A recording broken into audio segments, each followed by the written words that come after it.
Good evening. On behalf of the class of 2012, I would like to welcome each and every one of you to our celebration tonight. After 13 years, we will walk across this stage, shake hands with our administrator, and at last, receive our diploma. Case. But if we behave ourselves, we will get our actual diploma after the ceremony on Merriman Field. So don't do anything crazy, seniors. Now, there are 572 well-behaved seniors sitting behind me. We started out at 8 different elementary schools, each with their own school pride. Go Buckeyes! Woo! Sorry. Some of us have matured, some of us haven't. From our grade school years of recess and snack time, to being Clovis High Cougars with our senior off-campus lunches. But besides just eating, our class has become familiar with excellence. Whether it was in academics with mock trial, academic decathlon, or science olympiad, or in our performing arts department, which has continued its long-standing tradition of magnificent productions, including the marvelous Music Man. Also, there is our winter percussion line, which defeated every other Clovis school, and our choir, with its symphony of voices. And athletically, we have proven our supremacy once again. Our wrestling team won the state championship with the most points ever. Our girls' water polo team took the Valley Championship title for the 2nd year in a row. And our football team is back. Now, let's pause and think of some of the things that our class has endured. We entered our kindergarten year with the ominous threat of the Y2K computer meltdown. On a more cheerful note, we were leaving high school in the year that the Mayans predicted the world will end. Now what's worse, 2 potential apocalypses, or surviving the phenomena we now call the Jersey Shore? I'll take the Mayans. Or what about living through the rise and the fall of the Soldier Boy? We learned how to 1-2 step, and who could forget the cha-cha slide? It was the best part of the dancing in PE. We lived through Britney Spears and her interesting lifestyle, only to see our role model, Lindsay Lohan, fall asleep. But we had our own fads. Remember bowl cuts that we thought were so cool? Or maybe that was just me. Or those animal shaped silly bands, because that was a winning idea. The boys in their skinny jeans proved that sitting down was overrated. The girls showed us that despite how hot it was, they could always wear those little furry boots. We have upgraded from MySpace to Facebook to Instagram, and for those of you currently on your Twitter accounts, tag me. As we reflect upon our antics, one wonders how our teachers survived our wild behavior. For the past 4 years, we have spent nearly every day with them. That's a long time. But Clovis High has some of the greatest teachers. We have Mama Bellman with her caring and gentle hugs, and Mr. Dominguez, who was more than understanding when we weren't quite on time to class. Without Mr. Olson, we never would have known that yonder is our friend. And who could overlook Mr. Ford's encouraging pep talks in the hallway?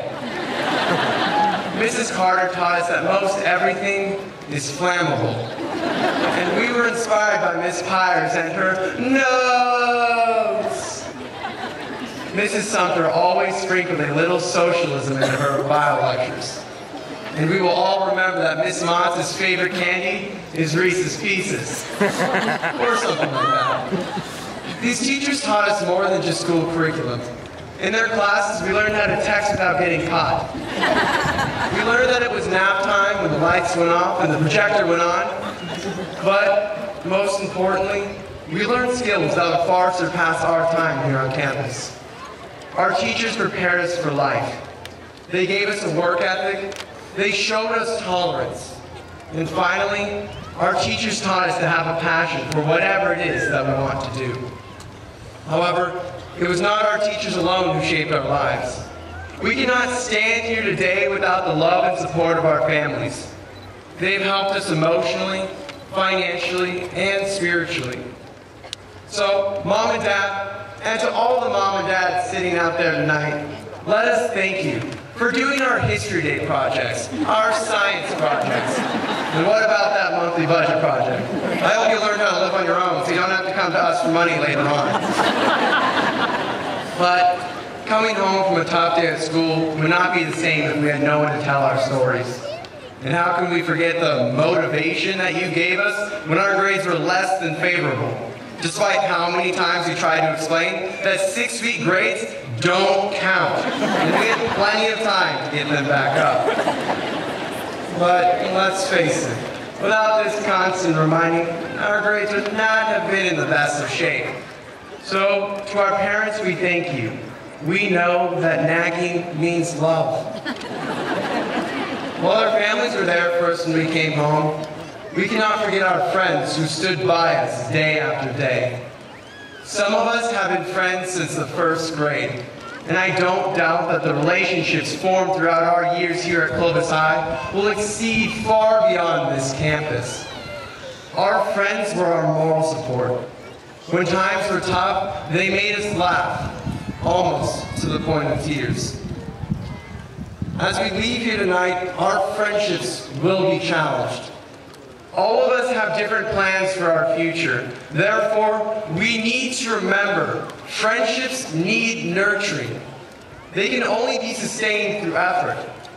So as our lives evolve, one hope that I have is that we continue the good laughs that we have shared together these past few years.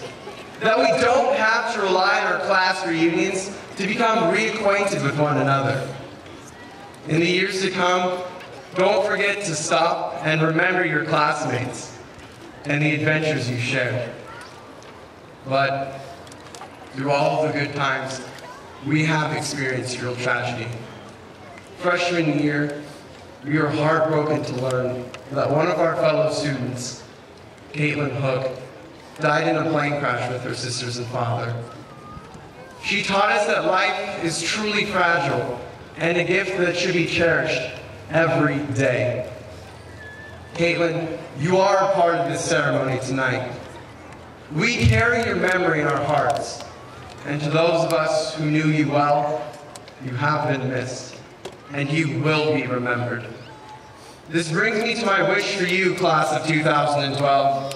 My wish for you, my fellow graduates, is that you live life so that the physical things of this world fail in comparison to the love that you leave behind. Don't fall into the trap of living a routine life. There is a difference between surviving and thriving. Life shouldn't always be work. Remember to take a vacation. Love your friends, love your family, literally stop and smell the roses.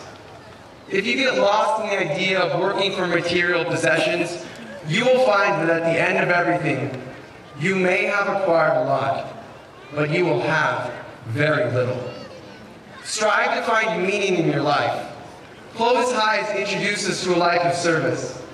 Together we have participated in collecting Thanksgiving food baskets, giving gifts to needy children, donating to the Make-A-Wish Foundation, and on a very personal level, assisting a friend in need. Help each other, help strangers. In the end, you will not only be helping society, you will be helping yourself. I will not lie to you. There will be times in your life when things will be challenging. But it is in those times that you must rise and show the world exactly who you are. See, with every challenge comes an opportunity. With every opportunity, there's a chance to grow. Find comfort in what Henry Ford said. When everything seems to be going against you, remember that the airplane takes off against the wind, not with it.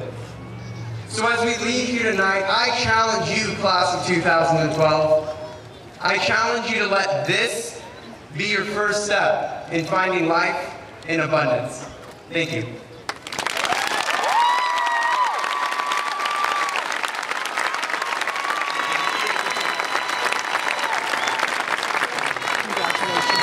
The class of 2012 will surely take up the challenge to overcome obstacles and to do extremely well in their life, just as all of the previous graduating classes of Clovis High have done.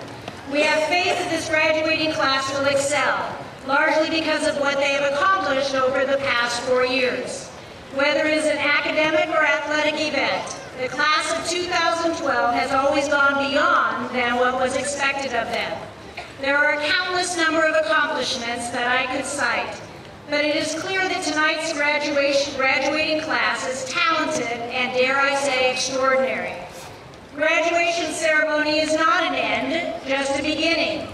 The class of 2012 will have more options open to them. You will now have to pay for your further education. My challenge to you is to learn a skill, try different jobs, volunteer in an area of interest, and find out if that is truly where you want to work. If you will be joining the United States military, we thank you in advance for your service.